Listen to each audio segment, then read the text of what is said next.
सबको जय जोहार, जय छत्तीसगढ़। मैं सर्ववादी दल का अध्यक्ष अरुण पन्नालाल बोल रहा हूँ। और पिछले ये हमारा जो आदि दल बना है वो खास तौर से हमारे ईसाई समाज के हितों की रक्षा के लिए बना है। और इसलिए आज मैं आपके सामने कुछ बात यहाँ पे रखना चाहता हूँ। पहले मैं अपने समाज को एड्रेस कर रहा हूँ। जो बात मैं 4 पॉइंट रेस कर रहा हूँ वो हमारे समाज के लोगों के लिए है, उसको कृपया थोड़ा ध्यान से सुनिए। और वो ये है कि बाइबल में साफ लिखा हुआ है कि सताव आप पर आएगा, अगर आप सहमत हैं तो हाँ कहिए, आना ही है। और बाइबल में आगे ये भी लिखा है, जो इस परीक्षा की घड़ी में खरा उतरेगा स्वर्ग वही जाएगा, बाकी कोई नहीं जाएगा। ये हमारा विश्वास है। तो ये हमारी परीक्षा की घड़ी है। आप ये मत सोचिए कि हम कांग्रेस को छोड़ दिए हैं तो हमारा सताव खत्म हो जाएगा, या भाजपा को छोड़ दिए हैं तो हमारा सताव खत्म हो जाएगा। हमारा सताव खत्म नहीं होगा। सवाल यह है कि हम खड़े हैं आज आपके संवैधानिक हकों की रक्षा के लिए। ये इसका सर्ववादी दल का उद्देश्य है। इस बात को आप समझ लीजिए। और हमारी लड़ाई संवैधानिक लड़ाई है अपने समाज के हित की रक्षा करने के लिए, इसलिए ये दल बना हुआ है। और आज हम देख रहे हैं, पिछले 4-5 दिन से मैं देख रहा हूं, बहुत जोर जोर से हल्ला मच रहा है। धर्मांतरण धर्मांतरण और धर्मांतरण का विधेयक ला रहे हैं। उसे मैं 4-5 मुख्य बातें संक्षिप्त में कह करके अपनी बात को खत्म करूंगा, कृपया ध्यान से सुनिएगा। पहले तो मैं ये बताना चाहता हूं कि सन 2006 में भी यही भाजपा पार्टी ने धर्मांतरण विधेयक लेकर के आए थे। मेरे दोस्तों, वो धर्मांतरण विधेयक आज तक लागू नहीं हो पाया है। उस वक्त भाजपा के ही जो गवर्नर आदरणीय KM सेठ साहब थे, उनने उस पर हस्ताक्षर करने से मना कर दिया था। उसके बाद साय साहब आए थे जो कि कांग्रेस के गवर्नर राज्यपाल थे, उनने भी दस्तखत मना कर दिया था। उसके बाद सरकार भागी भागी गई थी। प्रतिभा पाटिल उस वक्त महामहिम राष्ट्रपति थी अपने देश की, उनके पास गए थे कि इस विधेयक पर साइन करो, तो उस पर भी उनने साइन नहीं किया। तो मेरे दोस्तों, मैं ये बताना चाहता हूं कि जब तक कोई कार्य संविधान के दायरे के अंदर नहीं होगा वो कानून लागू नहीं हो सकता।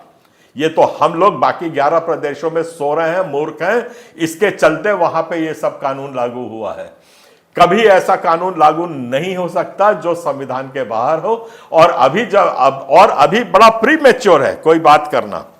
हमारे आदरणीय धर्म न्यास मंत्री जी ने बहुत जोर जोर से बोला है कि हम 20 साल सजा देंगे, फांसी लगा देंगे और क्या क्या कर देंगे।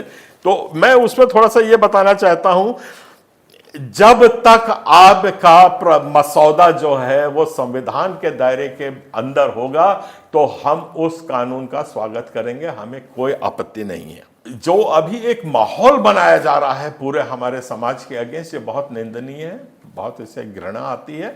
और मैं ये बताना चाहता हूं कि धर्मांतरण लाने का एक बहुत आसान तरीका इस सरकार को दे रहा हूं, हमारे आदरणीय मंत्री जी को भी दे रहा हूं। आप एक घोषणा कर दीजिए कि छत्तीसगढ़ में संविधान लागू नहीं है, हम संविधान को नहीं मानते हैं। आप कल के कल हम सबको अरेस्ट कर सकते हैं, कल के कल आप सब चर्च पे बुलडोजर चला सकते हैं, कल के कल आप जितने आपके बजरंग दल हैं और बड़ी बड़ी सेनाएं हैं वो सबको भेज के मार पिटवा सकते हैं, गला कटवा सकते हैं। बस एक लाइन की घोषणा कर दीजिए या विधानसभा में यह पारित कर दीजिए कि छत्तीसगढ़ में आज से संविधान लागू नहीं है और हम अपने मन मर्जी से काम करेंगे। ये घोषणा आप कर दीजिए, आपके ये हो जाएगा। दूसरी बात, मैं एक खुली चुनौती आपको सबको देना चाहता हूं, और ये खुली चुनौती ये है कि हमारे आदरणीय मंत्री जी पटल पे रखें, विधानसभा के पटल पे रखें, प्रेस कॉन्फ्रेंस से हमको बताएं कि 1950 से लेकर 2024 तक कितने धर्मांतरण हुए हैं। बगैर आंकड़ों के बेमानी है कोई भी बात करना। धड़ल्ले से हो रहा है, ये हो रहा है, तो उसका कोई आप सबूत पेश करिए, उसके आगे बात करिए। 1950 में कितने धर्मांतरण हुए, चलिए उतने लंबा नहीं जाते हैं, तो अभी ये 2018 से 2023 में कितने धर्मांतरण का रिकॉर्ड है। मैं और ये भी स्पष्ट करना चाहता हूं, धर्मांतरण करने का अधिकार किसी के पास नहीं है, नोबडी। सिर्फ कलेक्टर जो है वो धर्मांतरण कर सकता है, बाकी कोई नहीं कर सकता है। कलेक्टर के पास, आपके पास आंकड़े हैं, कलेक्टर के पास आपका पूरा हुकूमत है आपकी। आप कलेक्टर को आदेश दीजिए पूरे छत्तीसगढ़ के कि कितने धर्मांतरण उनके पिछले 5 साल में, 10 साल में, पिछले 3 महीने में हुए। उसके बाद ये हवा खड़ा करिए, आपकी बात वैसे ही ध्वस्त हो जाएगी। धर्मांतरण की खूब बात हो रही है, सरगुजा क्षेत्र में भी, कुनकुरी क्षेत्र में भी और जशपुर क्षेत्र में बड़े ऊंचे ऊंचे स्वर से बोला जाता है हम घर वापसी कर रहे हैं, ये कर रहे हैं। मेरा फिर एक खुली चुनौती है, बड़े खुल के मैं बोल रहा हूं कि आप उन आंकड़ों को वहां पेश करिए। आपके पास आंकड़े नहीं है तो आपके 1 महीना 2 महीने के अंदर जनगणना हो सकती है, जैसे बिहार में हुई है। आप हमारे धर्म आधारित जनगणना करवाइए कि आज इस जात के, सतनामी समाज के, साहू समाज के, बाकी समाज के कितने कितने लोग हैं, उसकी जनगणना करा के उसको विधानसभा पटल पर रखे, उसमें ईसाई समाज की भी आज कितनी गिनती है वो भी आ जाएगा। तो बहकावे में ना करके इसमें आरक्षण फैलाने की कोशिश ना करें। शांत प्रदेश था, शांत रहने दीजिए। ये मैंने आपको साफ बताया कि और आपको धर्मांतरण रुकाना है तो आपको कोई धर्मांतरण विधेयक की जरूरत नहीं है। आप कलेक्टर को सीधा, जिसने धर्मांतरण होता है कलेक्टर के आदेश से होता है, उन सब कलेक्टर को पकड़ के जेल में डाल दीजिए, धर्मांतरण खत्म हो जाएगा। जब कलेक्टर ही नहीं रहेगा तो धर्मांतरण कौन कराएगा? धर्मांतरण बंद हो जाएगा। इतना आसान काम है। आप काहे का ये विधेयक के पीछे पड़ रहे हैं? वैसा 50 कानून है हमारे पास, जितनी भी कार्रवाई कर सकते हैं। और पहले तो कलेक्टरों को अरेस्ट कर दीजिए, जहां जहां जितना हुआ उनको बंद कर दीजिए, आपका धर्मांतरण आज खत्म हो जाएगा। क्योंकि कलेक्टर ही धर्मांतरण करवा सकता है, बाकी किसी के पास कोई अधिकार नहीं है। आखिरी बात मैं ये कहना चाहता हूं कि आदिवासी को धर्म स्वतंत्र समाज माना गया है। ये एसटी कमिश्नर 1965 में उसने आदेश दिया है, जो एक सुप्रीम कोर्ट के सिटिंग जस्टिस के बराबर उसके अधिकार होते हैं। और ये सर्वमान्य कानून है कि आदिवासी समाज धर्म आधारित समाज नहीं है।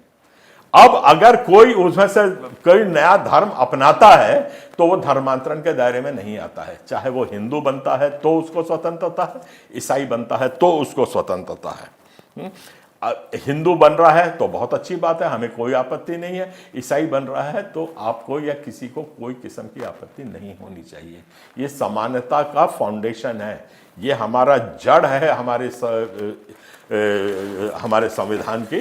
तो इसका कृपया पालन करिए। और आदिवासी बदल गए, ये हो गया, और वो अपना धर्म छोड़ना चाहता है या किसी धर्म को अपनाना चाहता है, उसके पास पूरी आज़ादी है, उसकी आज़ादी को बरकरार रखा जाए। मैं हमारे आदरणीय मंत्री जी को थोड़ा सा याद दिलाना चाहता हूं, शायद भूल गए हैं कि बस्तर की 3 सीट पूरे ईसाई समाज ने भाजपा को दिलवाई है। डंके की चोट पे कहता हूं। ये कांकेर सीट सिर्फ 16 मतों से बीजेपी जीती है और ईसाई समाज ने वहां 4,839 वोट प्राप्त किए हैं। ये कांग्रेस के ही वोट कट के आपके झोली में आए हैं, तब आप सिर्फ मात्र 16 वोट से जीते हैं। आपको धन्यवाद देना चाहिए आज इस समाज को, जो आप इतना बड़ा हल्ला मचा रहे हैं। और वैसे ही चित्रकूट की सीट थी और वैसे ही अपना केशकाल की सीट थी, जिसमें और वहां के लोगों ने, वहां के जो आपके जिला अध्यक्ष है भाजपा के, वो लोग आके हमको धन्यवाद दिए हैं। तो उसके लिए वो तक धन्यवाद देने आ रहे हैं। मंत्री जी बोल रहे हैं कि नहीं, हम आज अब ईसाई समाज को प्रताड़ित करेंगे। ये आपस में जो आपका विरोधाभास है उसको पहले थोड़ा सा तय कर लीजिए और दूर कर लीजिए। आखिरी बात मैं ये बताना चाहता हूं कि ईसाई समाज आज एक तो निपुंसक समाज नहीं है, सोता हुआ समाज नहीं है जो आज से 10-20 साल पहले था। आज हम अपना हक जानते हैं, हम अपने हक की लड़ाई लड़ना जानते हैं। 2006 में भी हमने इस कानून को हराया है। आप चाहे तो फिर ला सकते हैं, हम बिल्कुल तैयार हैं। मैं एक बात आपको कहना चाहता हूं कि लोकसभा चुनाव में अगर किसी भी प्रकार का हमारा समाज भटक करके एक बार कांग्रेस से अलग हुआ तो उसका खामियाजा कांग्रेस ने देख लिया। अगर आप लोग इस किस्म की बात करके हमारे समाज को फिर भटकाना चाहते हैं, हम तो मार खाने वाला समाज है, तैयार हैं, मार खाते रहेंगे।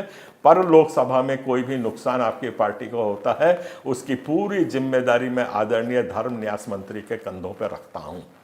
वो इस किस्म के कानून नहीं ला सकते, इस किस्म का हवा खड़ा नहीं कर सकते जो कि गैर संवैधानिक हो। और इसमें अगर लोकसभा के चुनाव में अगर कोई फर्क आता है तो इसके लिए मैं पूरी तरीके से हमारे आदरणीय धर्म न्यास मंत्री जी को दोषी मानूंगा।